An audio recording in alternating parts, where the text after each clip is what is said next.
When I go and transferring a patient from the intensive care unit, I go to see that patient down there. I get the automatic, "Oh, are you here to take me up to my room?" type of question, as if I'm transport in the hospital, because I guess that's where they see most of the black males in the hospital. Maybe. I don't even know if that's true.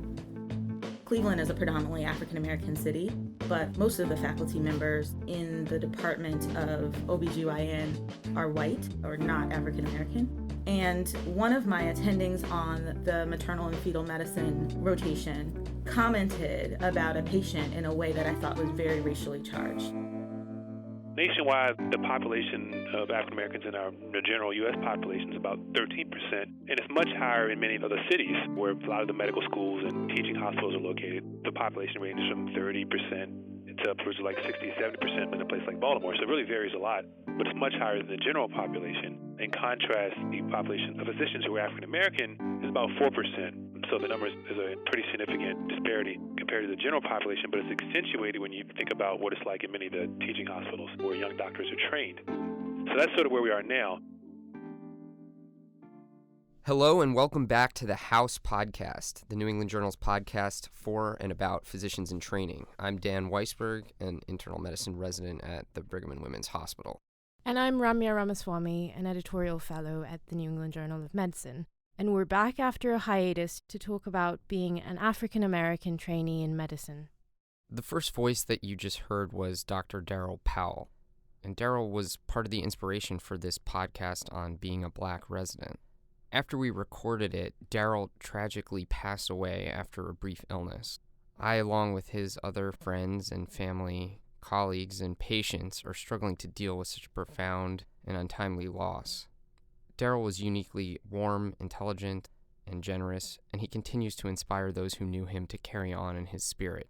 One of the many ways in which Daryl impacted trainees in medicine was through his dedication to engaging the residency around issues of race, diversity, and social justice. And in remembering him, we hope that this podcast extends this legacy to our listeners. Daryl was the chief resident in the combined internal medicine pediatrics residency program at Brigham and Women's Hospital and Boston Children's Hospital, and he describes the experience of a black resident as an isolating one. So I was admitting a patient from the ED.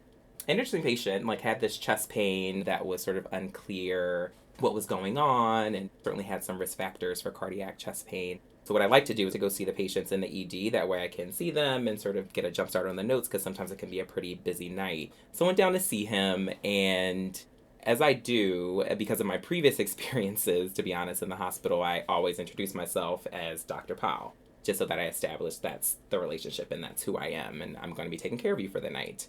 And I got the same puzzled look that I'm used to getting because, he's going to say that I look young or something like that. He looked at me in this sort of puzzled way, and then he was like, "You're a doctor?" It's like, "Yes, I'm, your doctor for the night."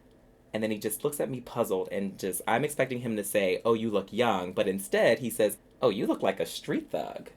And so I was quite taken aback, and it's one of those things where my instinct was to sort of get defensive and to actually challenge him, but I just couldn't do anything but to look at him and just with a puzzled look, and I just said, "Oh." And then he quickly apologized and said, "Oh, I didn't mean anything by it. I just was surprised that you were my doctor." So it was in that moment, and this was the beginning of my encounter with him. So it's not like I had already done the history and the physical exam and then was just done with the encounter and could go on about my business, but it was the very first thing that he said to me. And so I had a moment of when I was like, well, what is my recourse here? No one that I've spoken to about this really knows what the best response is. Lachelle Weeks is also a resident in internal medicine at the Brigham. But there has to be a way of both reinforcing the idea that certain behaviors are not okay and not acceptable, but also being respectful of the fact that there's a professional obligation to treat somebody who's sick and who's coming to you for care. And how do those two things fit together? As a provider and as a human, I have a right to not feel uncomfortable or discriminated against in my work environment. And so does that mean that if a patient is overtly racist towards me, that I should recuse myself of being on their provider team? Does it mean that I should point out to them where they're erring in terms of their interaction? I'm not sure of the best response. it did bring up to me, what's my outlet for this? Like, who do I tell about this? It's not like he was a coworker, you know. I feel like it would have been even easier if it were like an attending that did this or a coworker that did this. But when it's a patient, there's no punitive action that can be taken against him. I mean, interestingly, I have heard of these situations happen before. There was actually an article written in Pediatrics that sometimes, actually from the hospital that I trained at medical school, there was an issue where patients actually refused a Black resident to take care of them. And that's sort of where the hospital drew the line. And they actually, the high ups, like the CEO, president of the hospital, said, well, then you're not welcome in our hospital to be taken care of. So there is certainly a line somewhere, but, you know, it's not like this patient was refusing my care. He just said something quite offensive. Racism in the hospital raises the larger question of the role that the hospital plays in the community. So I'm Damon Tweedy, and I'm an assistant professor of psychiatry at Duke University Medical Center and also a staff psychiatrist at the Durham Veteran Affairs Medical Center, also in Durham. And last year I published a book called Black Men in a White Coat, A Doctor's Reflections on Race and Medicine. And it really was a culmination of many years of writing smaller pieces about the intersection of race and medicine. Providers in an urban hospital are faced with issues of racial justice on a daily basis. Like if the hospital just sort of sees it as a responsibility to only deal with medical problems and medical illness, it's really missing a lot of the larger issue. Because so much of what we see when you come to the hospital is not about health care itself. It's really about this larger community of problems that leads one to the hospital, right? And so I think what is the role of hospitals in sort of reaching out to the communities and meeting people in the communities and trying to address preventative measures? And so there's so many layers to that. My feeling is that with the hospital being such a major employer, such a major part of the communities, there really needs to be a rethinking of the role of the hospital in the overall health of the community, beyond just sort of delivering the actual, what we might call medical services. Earlier this year, Lachelle Weeks and a group of her co-residents asked the leadership of the hospital and the residency to take a more active role in its approach to race and politics. I'll actually back up. So my brother is a community organizer and was very active in like Black Lives Matter at its sort of inception right around the time when Mike Brown was killed. And then sort of from that point in time up until around, I think I was in fourth year med school, sort of enjoying fourth year when Freddie Gray was killed. And then sort of fast forward to the summertime when Philando Castile was killed. And it just seemed like these events just kept happening and happening where African American men, transgendered individuals, African American women, people who were mentally ill were being brutalized by police and the victims of police violence. And because of the world we live in with social media, it was auto-playing on Facebook and on Twitter and on all of these different accounts. And I think that when Philando Castile's murder happened, I and several other residents, particularly residents of color, felt as though there was no discussion of it, that we came to work those days and we were on service and it was just kind of business as usual. No one was really talking about this, what felt to me like a very big political event, and no one was discussing it at all. The patients weren't discussing it, the attendings weren't discussing it, residents weren't discussing it out in the open. And so I and a couple of other residents felt that it was something that needed to be talked about because there were a lot of feelings that we were having and we couldn't imagine that other people weren't feeling the same. So we organized a group of individuals to just have a conversation. And that's kind of how the Social Justice Committee at Brigham, as it is now, came to be, was just through initiating conversations among residents about topics of racial injustice, bias, police violence, etc. And so that brings us to where we are now, where we have a committee that's working on these topics and various resident projects on these topics. And so I feel that, and I feel that people are, for obvious reasons and probably for good reasons, looking to the people of color to sort of give them the cues on, is this something that we should be fighting for? How do you feel, etc. But it's definitely hard as one of the few people of color in a majority institution to always be looked upon to sort of carry that torch and just get the fire stoked for people. I think that it's definitely hard to do that. And it's not as though there are not consequences for being the person who speaks up about issues of race in a majority institution. It's not a benign or something that anybody should take lightly or does take lightly.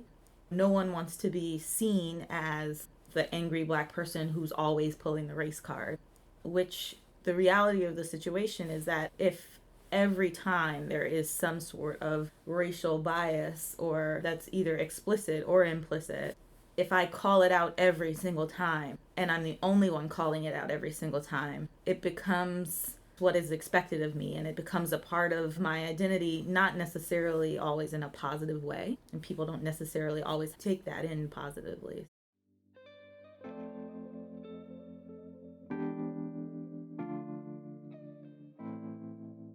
The isolation that Lachelle describes by the numbers is a stark reality at many training programs.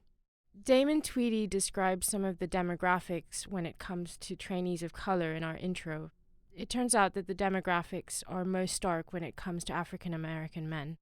So last year in 2015, the Association of American Medical Colleges released a report where it looked at some of this information over time, and it's found that African American men were actually entering medical school with basically about the same numbers as they were compared to 1978, which is pretty striking when you think about the significant increase in the overall U.S. population, but also the population of physicians in every other group, which have increased considerably since 1978. So what's happened during that same time is that the African American female in medicine have increased a lot. So you have almost 2 to 1 in terms of proportion of African American women in medicine to men. And that's very different than other demographic groups where you're talking more of a 50-50 or maybe 55-45 men split. So that's a different dynamic that we've seen evolve over time. So I think there is this one aspect of it where you just have to show people that we're here, and people need to see that these are fields that they can go into. Because what can happen when you have underrepresentation in different fields is that when people don't see those types of mentors that look like them, they tend to not go into those fields. For instance, like pediatrics, I'm the only Black male pediatrics resident in the entire program at the Boston Combined Residency Program, and there's about 120 to 140 residents, for instance. So it's sort of this self-fulfilling prophecy that people will come and they not see people that look at them, and then they'll apply into other fields. But the other part of it is, how do we then, when you're here in these programs, how do we then make you feel like you actually belong here when there's not many people that look like you? Daryl, Lachelle, and Damon all describe the importance of mentoring and support networks for the Black community in medicine. While students for the National Medical Association, SNMA, provide such a network to medical students, those ties can dissolve in residency. Daryl, Lachelle, and some of their co-residents created committees within the medicine and pediatric programs to bolster this support within their residency programs, and have reached out to other local programs to grow this network. These networks are about mentorship, building a pipeline of Black trainees, and representing the interests and concerns of the Black community in medicine. This year, due in large part to Daryl's efforts, the Boston Children's Pediatrics Program matched its most diverse intern class. So what is the next step? I was never a huge fan of so-called cultural competency, which is a huge thing that I feel like a lot of medical schools rolled out. Like everybody in their first year, they had this longitudinal curriculum of cultural competency, which to me was like where they would be like, here's what a Muslim family looks like, and here's how you should address this type of family, and here's what's cultural about this type of culture and how you might want to address them differently. And I think it presupposes that you can then become sort of an expert in every culture and know like all the nuances of each culture and how to interact with them. And I just don't think that anyone can do that. I don't think you can like actually teach somebody that.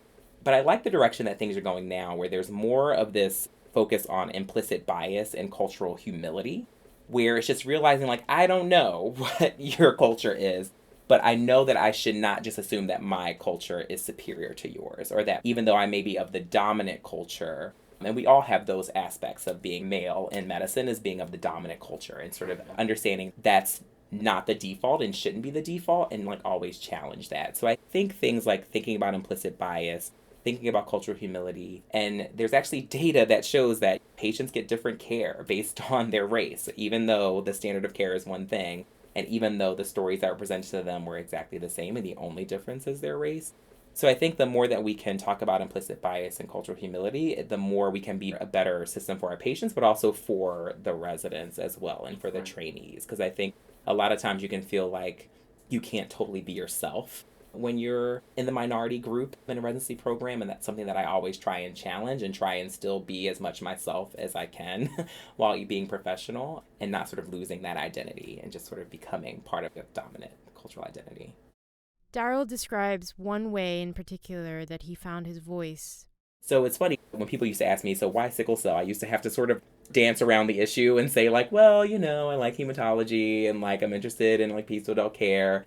When really it's like I feel very connected to this patient population and I can't help think that their race plays a role in that. And then I sort of see it as almost somewhat of a responsibility to these people as a Black person from Philadelphia myself to go back there and help this population who has real medical problems, but also how their race is playing a role in like probably them not getting the best care that they could be getting. So that was a big motivation in me going into sickle cell transition care. As you can probably tell, Daryl inspired everybody he met. Patients and colleagues, he put them at ease, allowing them to be as comfortable as themselves as he was. His commitment to social justice and to diversity in residency training will have a long-lasting impact on our program. And by sharing his thoughts on this podcast, I hope that that legacy will spread even farther. Daryl wrote in an email to the entire Department of Medicine, "Stay woke, Brigham." And this phrase has reverberated throughout Brigham and Women's and the Boston Children's and BMC, where Daryl has worked since his death. But perhaps Daryl's biggest impact was in the individual relationships that he made with colleagues, patients, and with friends. An intern in July can't fix the whole world, but they can still make a difference. They can reach back to a college student or someone else who might be struggling, and they can be motivation to that person. So never lose sight of the role that you can play in other people's lives. And that concludes this episode of The House. We'd like to dedicate this podcast to Daryl Powell.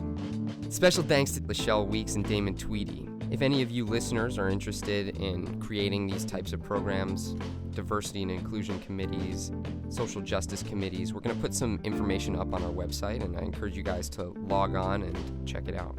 And that's at resident360.nejm.org. We want to thank the New England Journal for supporting this podcast. Kathy Stern, Debbie Molina, Mary Beth Hamill, Mike Tomasis, Tim Vining, Karen Buckley, Steve Morrissey, and Jeffrey Drazen.